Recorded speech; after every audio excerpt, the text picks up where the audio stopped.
What is up, guys? So I've got a Lunalight deck profile for you here today. This deck is a really fun one to play, and I think it's quite good this format as well. Definitely one that you should look into picking up. So I'm going to get straight into that deck profile with the Lunalight cards. So we play 3 Lunalight Wolf. This card is amazing. It's basically like a miracle fusion. By banishing cards from your graveyard or your field, you can special summon a Lunalight fusion monster from your extra deck. Amazing card. We always want to see Wolf in our hand because it is the main way we're going to facilitate those OTKs. What's even better is this isn't a hard once per turn.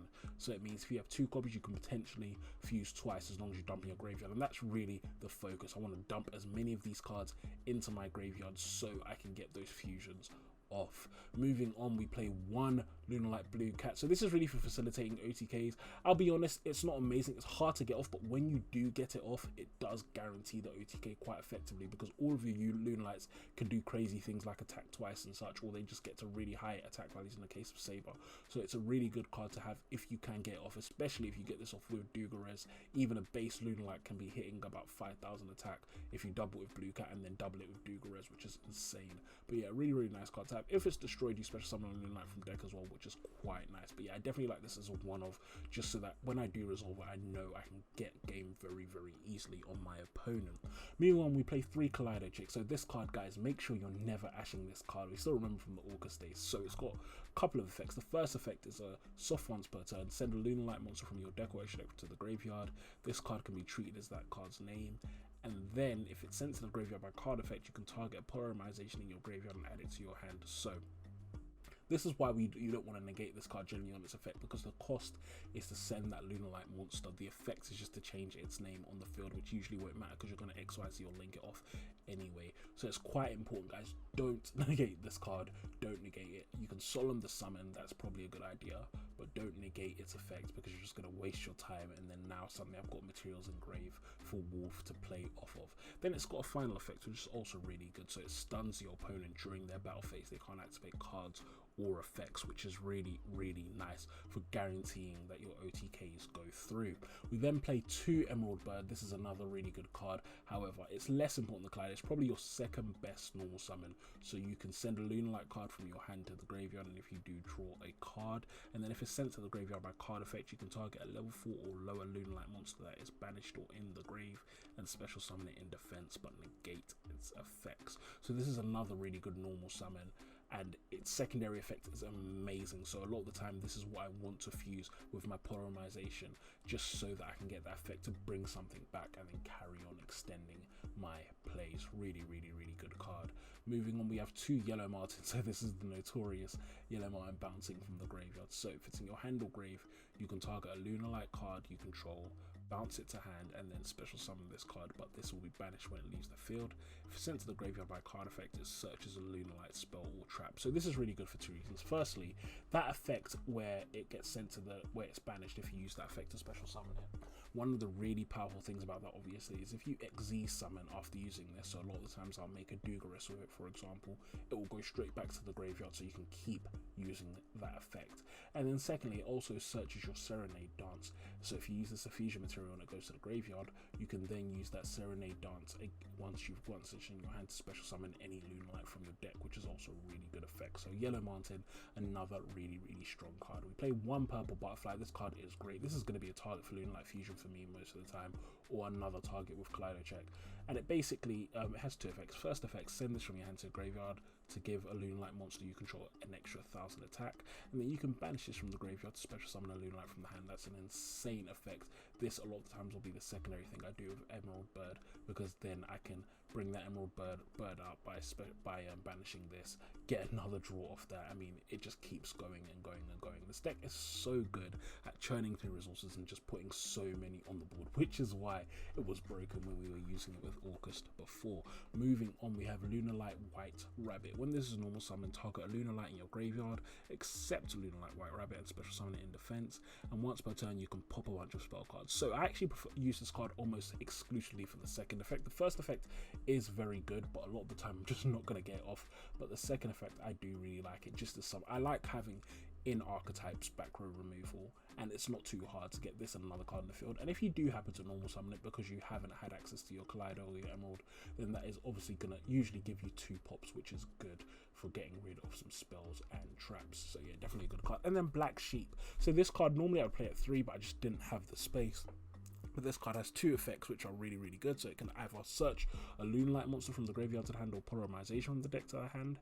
And then if it's sent to the graveyard, a fusion material for fusion summon, you can add a Lunalight Pendulum monster from the extra deck to your hand or Lunalight monster from the graveyard to the hand, which is really, really good. So this is a lovely card, and you always want to see this as well, because it either gets you your Polymerization while loading up your graveyard for Wolf, or it gets you a Wolf that you've just dumped in the graveyard, which is another really, really good effect to have.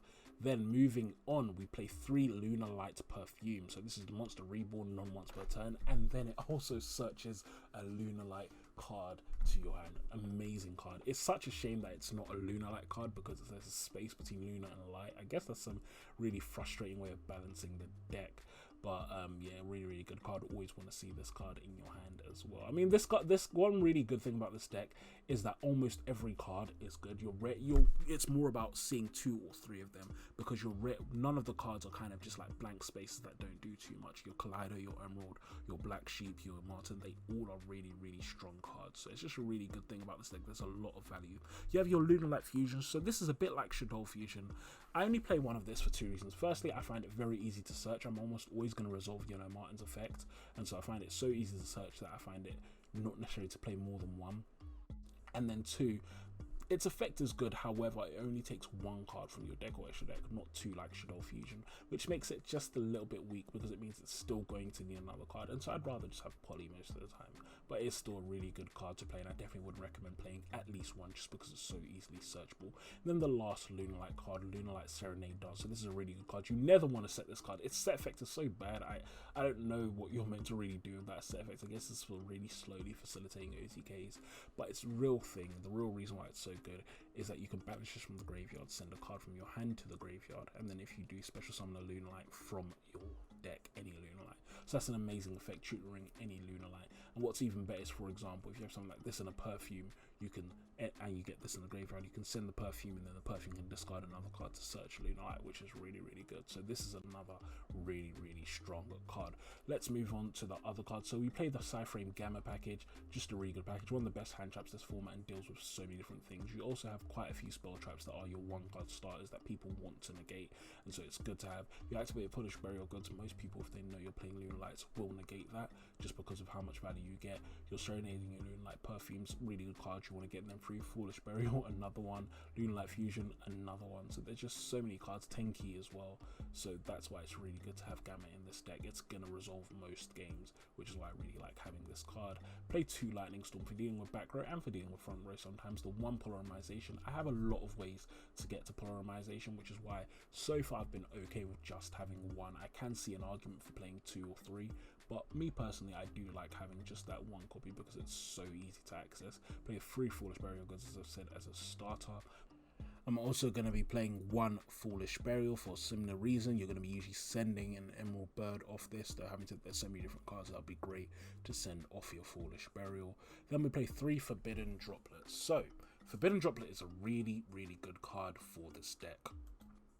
Firstly, this deck loves having cards in the graveyard. I love sending its spells, I love sending its traps, and you just have a lot of dead cards occasionally, like extra copies of Tenki that you might want to send. Secondly, it's going to negate cards on the field and reduce their attack. This is a battle phase focused deck focused around OTKing, so doing that is going to make this card even better. So definitely, I can't think of a variant of this going second why I wouldn't play 3 Forbidden Droplet in the main deck, just because it's just so good for you. Definitely want to have this card if you're going to be trying a Lunalight OTK build. Play 3 Tenki. Each Tenki is just another copy of a Lunalight, so you definitely want to always see him. He's really, really nice to have in your hand. 3 Imperm, because it's busted this format as well. One of the best hand traps, if not playing Gamma. And that's one thing you always need to be doing. You need to be playing the best cards in the format if you're going to be playing a rogue deck like this. You can't afford to be playing random Ash Blossoms that aren't going to be doing anything. No, play the best cards in this format, and 2 of the best hand traps are Imperm and Gamma, so definitely having them both in the deck gives me a huge edge over other people. But let's move on into that extra deck. So we play 2 Leo Dancer. This card is really, really, really good. It can't be targeted or destroyed by card effects, can make a second attack during each battle phase, and then if it attacks a monster, can destroy all special summoned monster. And then it has 3500 attack as well, which is really, really nice. I mean, this card, everything about Leo Dancer is amazing. Always want to get to him. However, sometimes he is difficult to fusion up into. It really depends on the hand you have. If you send a Panther off him, you can get him on the field. But a lot of the times I'll go for Panther instead, because Panther is just as good at OTKing. Saber Dancer, another really good one. This just gets the high attack values, and this deals with those really high attack monsters randomly that your opponent has sometimes, because you can get this insanely high and then either use Purple Butterfly or Blue Cat to boost him even higher. I had him at, I think, 8400 attack against an Orcus player today, which is really, really, really nice. But yeah, Saber Dancer, another really good card to have. Could also banish him from the graveyard to boost a fusion monster, especially after turn 1. If you have Saber Dancer in your graveyard, you can usually get a very, very efficient OTK. We play 2 Panther Dancer. This is the other one. Now, I'd say Panther Dancer is just as good at OTKing as Leo Dancer, it's just with different scenarios. So, can't be destroyed by card effects. You can activate this effect. I don't know why this effect is activating, just thinking about it now. It's kind of annoying because I have a couple times forgotten to activate that effect, but I guess it gives it another place where it is weaker, where that could be veiled or whatever, I don't know, or whatever, I don't know, it's annoying to have that effect. But anyway, yeah, so you can attack each monster your opponent controls twice, and the first time it won't be destroyed by battle. If it does destroy a monster by battle, it will gain 200 attack to the end of the battle phase. So especially when you combine this with Wolf, you've just got a better Purgatrio essentially.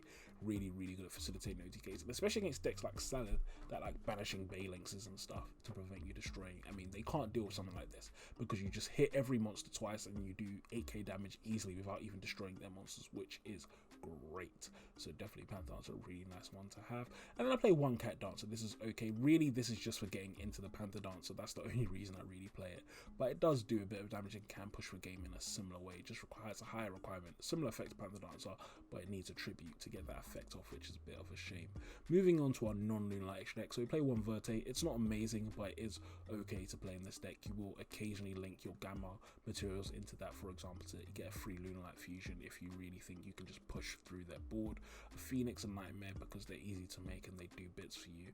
You're going to be playing 1 Dugares the Timeless. Every effect on this card is amazing. Drawing 2 cards and discarding 1, great.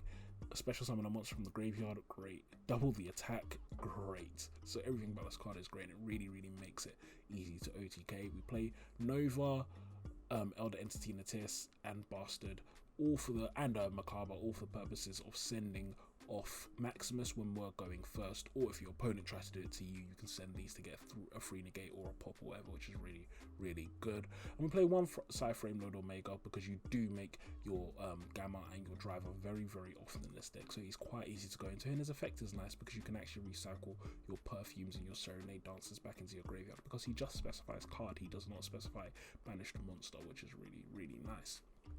Then into our side deck. So the guy called Viper actually gave me the idea for a Lunalight Dragma deck, and I did try that at first. However, I found that Lunalight is really good at going second, and I want to really focus on that, especially in game 1, and just punch through them.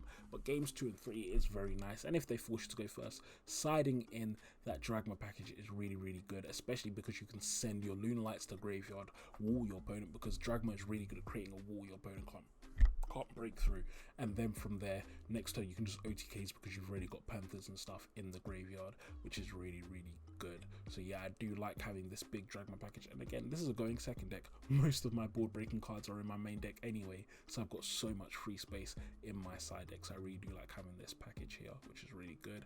And we play 3 Cool Battlegrave as well, very good card on the offense or on the defense, deals with so much against Dragma. It's great as well for banishing things like their Bastard or their Elder Entity. And they could just a really, really good card to have in general. And 3 evenly matched, just more support for back row because that's probably the biggest weakness you'll have as this deck. But yeah, guys, that is my Lunalight deck profile. This deck is awesome, definitely give it a try. Really, really fun deck, really, really effective, and just does its job really, really well. So guys, if you've enjoyed this video, make sure to leave a like, comment, let me know what you see next. And another really big thank you. I mean, I've been getting so many subscribers recently, and it's just really, really nice to get all that love from you guys. So yeah, I will talk to you all later. Peace.